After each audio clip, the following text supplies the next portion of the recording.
Hey guys, what's up? In this video, we're going to remove that timing cover.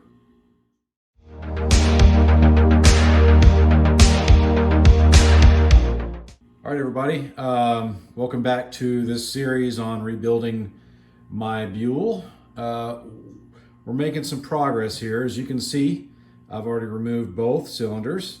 If you want to click and watch the video up there, you'll see in one of the previous videos that I removed the front cylinder and head, etc., etc., etc. I've got all those parts clean. Let me show you really quick. As you watch the other video, you'll notice that a lot of these parts are just covered in schmutz, and my good old-fashioned, oops, let me hold this right, the good old-fashioned Harbor Freight parts washer has done an outstanding job of getting all this cleaned up as good as I can. The heads are significantly cleaner than before. They're not clean, they're not ready for service. I still have to send them off. Look at that. That looks pretty good. Oops, hold on. That looks pretty good, you know? Look at that exhaust port. Not too shabby. Significant difference.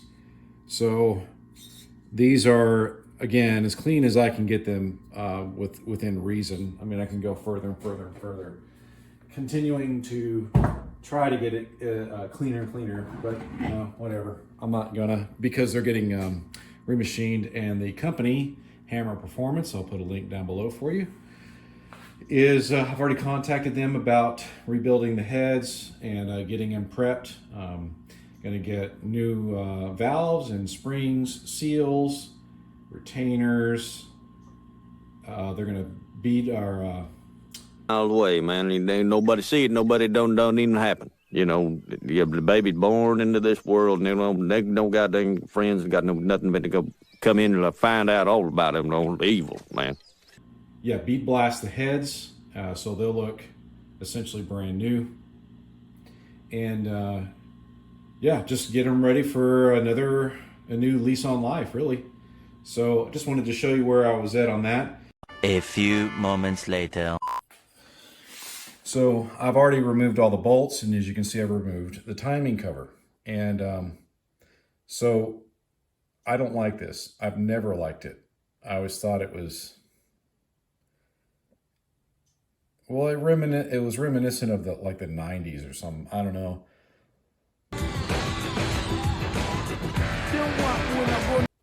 What I am going to do is, I've been shopping around for a new timing cover. I'm going to kind of do a tangent again. I've been shopping around for new timing covers for my bike, and I can't find any that I like. There's a few on Etsy and eBay that are close. There's even the translucent ones, which are, I don't know. I'm not sure I like it. I mean, who cares? Like if this was an old bike with points, and you could see the points, you know, flickering. That's what? It's very old school. You younger guys and gals don't know what I'm talking about, but they used to make these see-through distributors on VWs and stuff like that, and they were kind of a trick thing back in the 70s and even into the 80s a little. Back in '82, I used to be able to throw a pigskin a quarter mile. Are you serious? I'm dead serious. Bit, and I even saw them in the 90s. I'm not a 70s. I mean, I was born in the 70s, but I'm not so old that I remember it like it was yesterday. I saw them throughout my life. Anyways, I don't think I like the translucent thing. That just seems kind of whatever, ho-hum, who cares? So I am going to, not in this video, this is going to be a two-part video. I'm going to design my own, and I'm going to 3D print it, the prototype in resin. And then I'm going to fit it up, make sure I like it. I may even show the process of me designing it. I'm not a CAD expert. I can do some basic stuff, and this is pretty basic. It's just a two-dimensional thing. Once I'm happy with the design that I have, I'm going to have it metal 3D printed.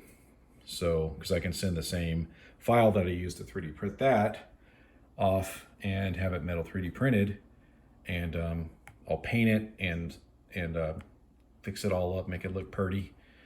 And then if it turns out well enough, I plan to make more than just one and start selling them. So stay tuned for that. If you like the finished product that I come up with, it might help me offset some of the cost of the bike. And so I'm not sure it'll offset a whole lot of cost, but I reckon it'll help to some extent. So, all right, guys, let's go ahead and get started on removing the cam cover. And so what I do have to do, unfortunately, I just went and reviewed a video. I do have to remove the pickup. So what I'm going to do is use a Sharpie. I'm going to mark the location of where everything is at, so there's no, I don't have to deal with a whole lot of issues with static timing. So I want to keep that as close to possible, close to stock as possible. I do not want to jack with that, just because I'm being lazy, I guess. But it's not terribly hard to do, but I don't want to deal with it. All right, so let me mark this off. I got to remove these two standoffs.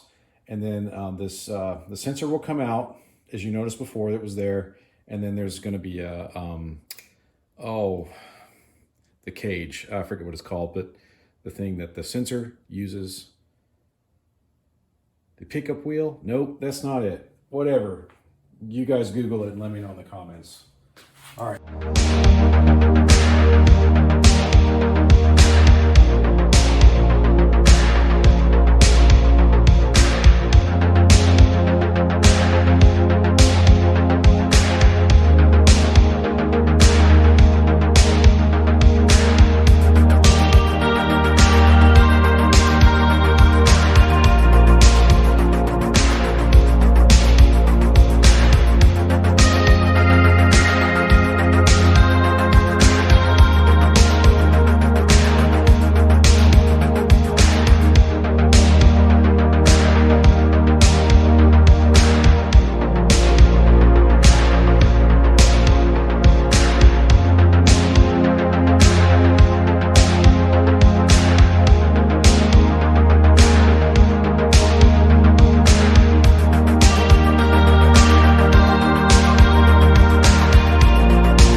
And there's a notch right there.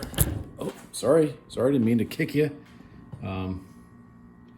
There is a notch right there, and there's a corresponding notch on one of the cams. So this is driven off of the cam, and that's how it maintains proper timing. Okay, so let's see if we don't have anything else. Just pushing that drive back in, and everything looks to be in really good shape inside here. These are just the bronze bushings that the cams ride on, and well, to me, that looks like it's a steel gear.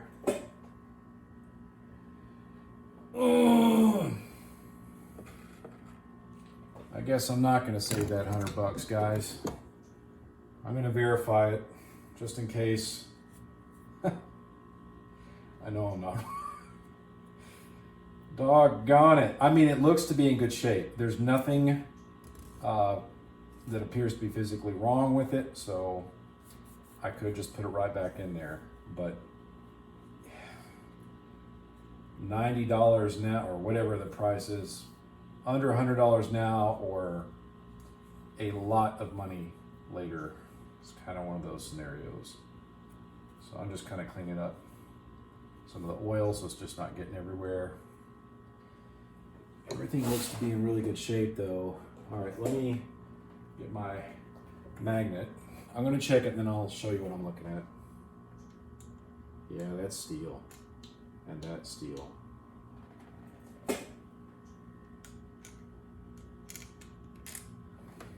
Move that melon of yours and get the paper if you can.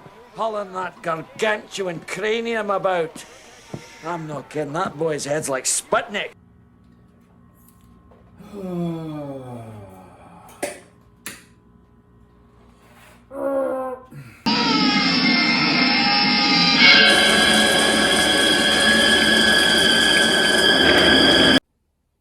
Okay, so let's get a better look at this.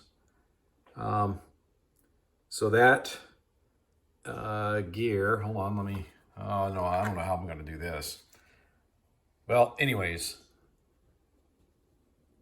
so that one right there is the oil pump drive.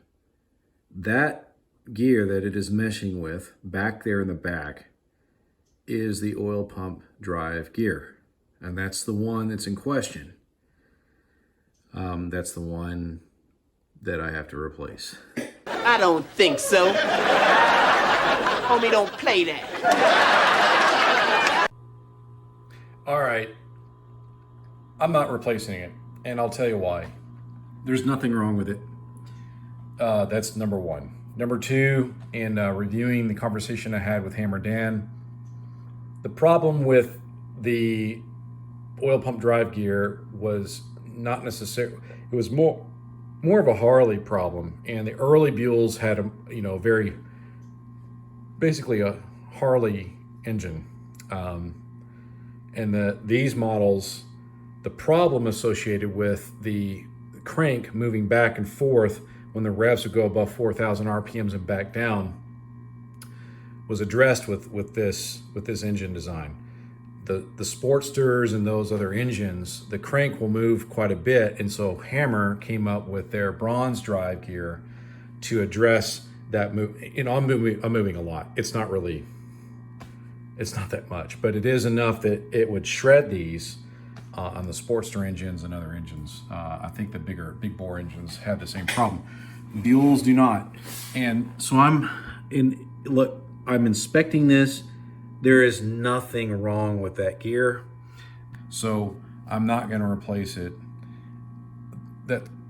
So that's really reason number one. Number two is I would have to go buy a special tool to remove that. And that's yet more money that I don't see. It's, if it ain't broke, right? So some of you may be saying, oh, that you're making a horrible mistake. Some of you are probably shaking your head like, yeah, big deal. Like it looks fine to me. So I'm going to leave well enough alone on this. I'm going to get this thing painted up and fixed up and looking sharp, put that cam cover back on, and take it to the bank, right? Look, I'm gonna say this. If I was going crazy on this engine, there'd be more going on. Like I couldn't even use the stock cams if I was gonna go as far out as some of my buddies do. This is really a stock build with a slight overbore on the cylinders. That's it. There's nothing special about this. I'm not seeing any higher RPMs, nothing of the sort. It's just gonna stay like this because I really do like the power of the engine. So, all right, that's it. I just wanted to wrap up on that particular part of the discussion. I'm gonna put everything back on and wait until I get everything I need in place to strip the paint off this and the clutch cover. And I also got to get a gasket kit, obviously. So I got to get that ordered up and sent out so I can get these things done and button back up. So that part is out of my hair, whatever is remaining of it. So yeah, that's what we're gonna do. Just wanted to wrap that up before we close this video out, because next video, you're not gonna see me replacing that. Not happening. You're gonna see me working on these covers and getting them taken care of. Bye.